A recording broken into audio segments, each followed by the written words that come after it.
Humans protect what evolution already abandoned. That sentence should not exist. Yet I recorded it with my own sensory lattice. I am archivist Threx of the 9th Observation Fleet. My species measures survival through efficiency. Weak structures are recycled. Damaged offspring are quietly surrendered to the cold mathematics of existence. That is not cruelty. It is balance. Humans call it monstrous. We call them irrational. That was before the forest moon of Calidra. Our expedition landed after receiving reports of a predator migration. The world belonged to the Varkle. Towering creatures covered in thick black fur and layered bone plates. 4 arms. 6 eyes. Claws sharp enough to split transport hulls. Every cub was trained before it could walk. Every week, cub disappeared before its second moon. Perfect. Understandable. Logical. Then our drones detected something impossible. One Varkle cub remained alive despite a crippled front limb. The scans showed shattered bones that had healed crooked. The cub limped. It stumbled. It could not hunt. Its survival violated every Varkle law. I assumed the clan was preserving it for ritual consumption. Humans enjoy strange ceremonies. Perhaps the Varkle had finally developed one. I was wrong. Again. The cub lived at the edge of the settlement beside a tiny shelter made from polished metal scraps. Outside sat a single human. She was absurdly small. No armor. No visible weapons. Brown hair tied behind her head. Soft eyes. I marked her as non-threatening. My mistake became the first entry in a very long list. She noticed our observation drone immediately. She smiled. Humans always expose their teeth before conflict. An obvious intimidation display. Except, they also do it during celebrations. And while eating. And while comforting children. The behavior remained impossible to classify. The crippled cub emerged from the shelter carrying pieces of carved wood. Its injured leg dragged across the dirt. The human crouched beside it. She spoke softly. The translation software struggled. You'll run someday. Run? The limb could never support combat weight.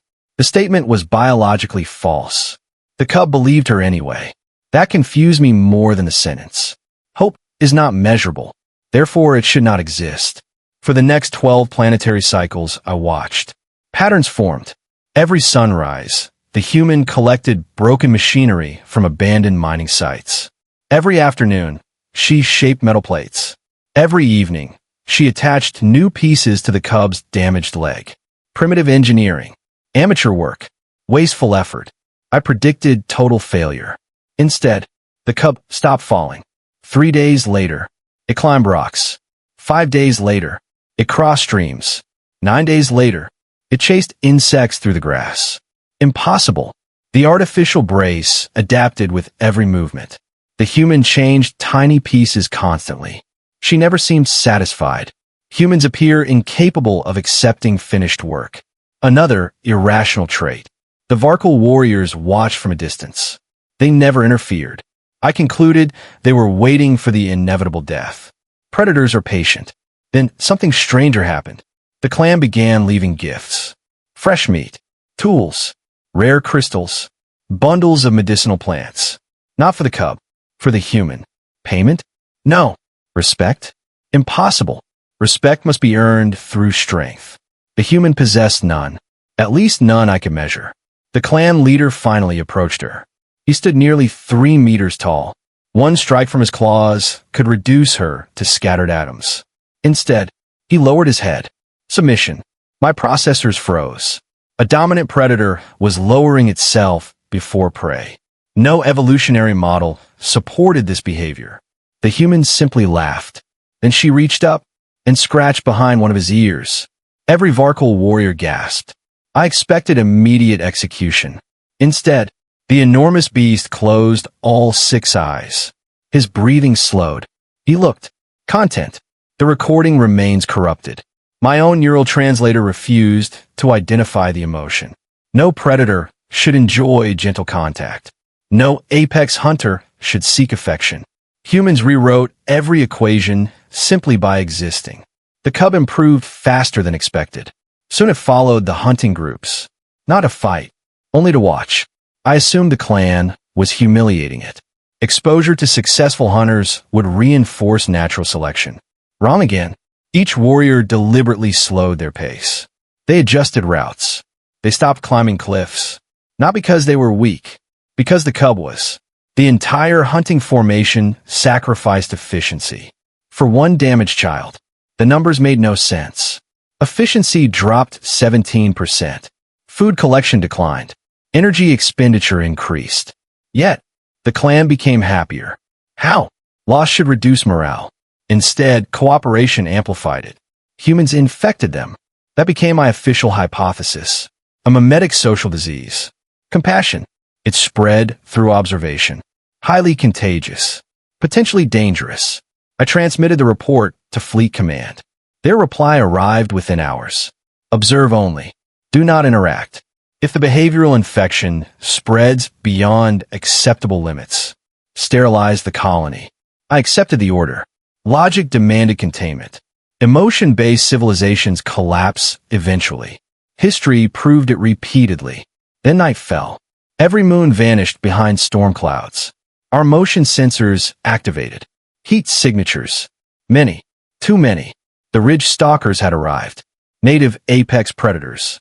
Larger than Varkal. Faster. Silent. Normally they hunted isolated prey. Tonight they moved together. That had never been documented. They surrounded the valley. 20, 30, 40. Their eyes glowed beneath the rain. The Varkal sounded warning horns. Warriors gathered instantly. The cub froze. Its artificial leg trembled. The human looked toward the darkness. She did not run. Humans never fled first. That pattern had become predictable. She stepped between the cub and the forest. Another irrational decision. One fragile mammal cannot block 40 predators. The clan leader roared. Every Varkal formed a defensive circle. Interesting. They placed the cub and the human at the exact center. Protection hierarchy confirmed. The weakest occupied the safest position. A catastrophic tactical error. Predators always target the center eventually. The first ridge stalker attacked. It exploded from the trees like living shadow. The Varkal intercepted it. Bones shattered. Blood sprayed across the rain. The second predator slipped through. Then a third. Chaos consumed everything. The crippled cub tried to stand. Its damaged leg buckled. The human caught it before it fell. She pushed the cub behind her. Behind her. As if her tiny body possessed any defensive value. She picked up a simple metal hammer. Not a rifle. Not a plasma blade. A repair tool. I almost pitted her. Then every ridge stalker stopped moving. Not because of the warriors. Not because of the storm. Every predator stared into the darkness beyond the battlefield. They were afraid. I searched with every scanner. Nothing. Then, one new heartbeat appeared. Slow. Heavy. Human. But the woman had second heartbeat came from the trees. Slow. Steady. Too calm. Every ridge stalker heard it before we did. They lowered themselves to the ground. Not to attack. To prepare for escape. Predators do not fear prey. That is a universal law. It died that night. The forest moved. Not with speed. With certainty. Branches bent aside. Leaves settled. Even the rain seemed quieter. Then a human stepped into the clearing. Old. Gray-haired. Broad shoulders. Scar after scar crossed his face. No armor. No visible weapon. His hands were empty. I classified him as harmless.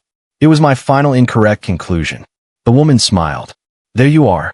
No fear. No relief. As if she had expected him all along. The old human looked at the crippled cub first. Only then did he notice the predators. His expression did not change. He sighed. I told them to stay away. The translation software flagged the sentence as directed toward the ridge stalkers. Impossible. Animals do not obey language outside domestication. The nearest ridge stalker backed away. Another whimpered. A third turned and fled into the forest. The rest followed. 40 apex predators vanished in less than 10 heartbeats. No battle. No pursuit. Only silence. My processors overloaded. Fleet Command demanded an explanation. I had none. The Varkal celebrated until sunrise. I expected songs of victory. Instead, they thanked the humans. Not their strongest warriors. Not their ancient traditions. The humans. Again, I revised my hypothesis. Perhaps humans manipulated pheromones. Perhaps invisible frequencies. Perhaps toxins. There had to be a measurable cause. There always is. I requested permission to investigate directly. Permission denied. Observe only. 3 days later, Fleet Command ignored its own order. A retrieval vessel descended. Black hull. Military markings. Commander Sareth arrived with 12 armored security specialists. He considered compassion a contagious defect. He intended to erase the colony. Quietly, cleanly, logically. I welcomed him. I presented every recording. He watched the woman repairing the cub's brace. He watched the old human sharing food with young Varkle. He watched warriors lowering their heads in respect. He remained expressionless. Then he issued the command. Remove the humans. The security team advanced. Energy rifles ready. The woman stood. She placed one hand on the cub's shoulder. Nothing else. No resistance. No threats. The old human simply folded his arms. I relaxed. Finally, order would return. The first soldier reached for the woman. He never touched her. A Varkle warrior blocked his path. Then another. Then another. Within seconds, the entire clan surrounded the humans. Not aggressively. Protectively. Commander Sareth laughed. You'll die for 2 outsiders? The clan leader answered without hesitation. Yes. Every warrior struck one fist against their chest. The sound echoed through the valley. 100 warriors. One promise. One heartbeat. Die together. I stare at my own recordings. Why? The humans were not Varkle. Not blood. Not kin. Not mates. Not leaders. They had no claim. The answer should have been 0. Instead, it was absolute. Commander Sareth gave the firing order. Nobody fired. His soldiers looked at the Varkle line. At the cub. At the woman. One lowered his rifle.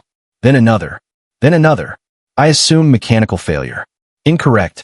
One young soldier removed his helmet. My sister couldn't walk. Silence. The doctors said to let her go. He looked at the metal brace on the cub. You didn't. The woman shook her head. We build. Nothing more. Only 2 words. Yet something invisible moved through the valley. Not sound. Not radiation. Not pheromones. Choice. Commander Sareth screamed another order. No one obeyed. His perfect chain of command collapsed. Without a shot. Without force. I finally understood. Too late. Humans were never changing bodies first. They changed decisions. One act. One person. One impossible refusal at a time. Fleet Command interpreted the mutiny as planetary rebellion. Orbital weapons charged. My display filled with targeting solutions. The valley would become glass. The Varkle could not escape. The humans could not escape. No one could. I should have remained loyal. Instead, I transmitted false coordinates. For the first time in my existence, I lied. The orbital strike missed by 80 kilometers. Commander Sareth discovered the deception instantly. I expected execution. Instead, alarms erupted across the fleet. The mist blast had awakened something beneath the mountains. Ancient, massive, a creature larger than our landing ship. It emerged covered in molten stone. Every scanner failed to classify it. Fleet Command panicked. Ships climbed for orbit. Too slow. The creature launched pillars of plasma into the sky. 2 cruisers vanished. A third broke apart. The valley shook. The Varkle prepared to fight. Hopeless. The woman did something worse. She ran toward the mountain. Alone. I almost screamed. Humans always protected the weak. That had been the pattern. Always. Without exception. Then she broke it. She left the clan. Left the cub. Left everyone behind. I knew it. At last. Self-preservation. Human logic had finally appeared. Relief washed through me. Until the cub ran after her. The artificial leg held perfectly. Fast. Strong. The entire clan followed. Not chasing her. Following her. The old human looked back once. At me. You coming? No command. No accusation. Just a question. I had crossed every law of my species already. So I followed. Only later did I learn the truth. The woman was never running away. She had remembered something buried beneath the mountain. A forgotten emergency shelter built by humans generations earlier. Large enough for everyone.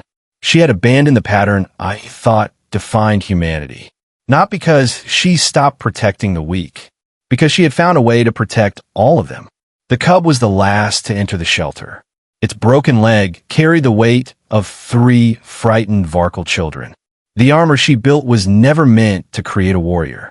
It was meant to create someone who could carry others. That was the mistake every civilization made. We thought humans repaired what was broken. They do not. They teach the broken how to keep everyone else alive. Humans protect what evolution already abandoned. Now I know why evolution keeps losing. If this HFY story kept you hooked until the very end, don't forget to like the video, subscribe to the channel, and turn on the notification bell so you never miss another epic sci-fi adventure. Tell us in the comments, would you stand beside humanity if the galaxy turned against them? Thanks for watching, and we'll see you in the next HFY story.